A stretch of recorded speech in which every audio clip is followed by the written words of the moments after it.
മത്സരിക്കാനൊരു mood നഷ്ടപ്പെട്ടു. അതുകൊണ്ട് തൽക്കാലം പൊതുരംഗത്ത് തന്നെ തൽക്കാലം ഒന്ന് വിട്ടുനിൽക്കും. കോൺഗ്രസിൻ്റെ ഒരു പ്രധാനപ്പെട്ട നേതാവാണ് ശ്രീ മുരളീധരൻ.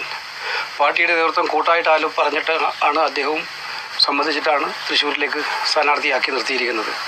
അവിടെ എന്ത് സംഭവിച്ചു എന്നുള്ളതിൻ്റെ സൂക്ഷ്മമായ പരിശോധന പാർട്ടി നടത്തുമെന്നുള്ളതിന് സംശയം വേണ്ട. അദ്ദേഹത്തിൻ്റെ പരാതികൾ എന്താണെന്ന് പാർട്ടി കേൾക്കേണ്ടതാണ്. തന്നെയുമല്ല, കെ മുരളീധരൻ പാർട്ടിക്ക് വിധേയനായി പ്രവർത്തിക്കുന്ന ഒരു നേതാവാണ്. എവിടെ മത്സരിക്കാൻ പറഞ്ഞാൽ ഞാൻ ഉമ്മൻചാണ്ടിയും കൂടാണ് വടകര നിൽക്കാൻ പറഞ്ഞു, അദ്ദേഹത്തോട് നിയമത്തിൽ നിൽക്കാൻ പറഞ്ഞു. ആ ഉത്തരവാദിത്വമെല്ലാം അദ്ദേഹം ഏറ്റെടുത്തിട്ടുണ്ട്. അതുകൊണ്ട് കെ മുരളീധരൻ പുറകോട്ട് പോകേണ്ട കാര്യമില്ല. അദ്ദേഹത്തെ മുന്നിൽ തന്നെ നിർത്തി ഉള്ള പോരാട്ടങ്ങൾക്ക് ഞങ്ങൾ എല്ലാവരും ഒരുമിച്ച് മുന്നോട്ട്.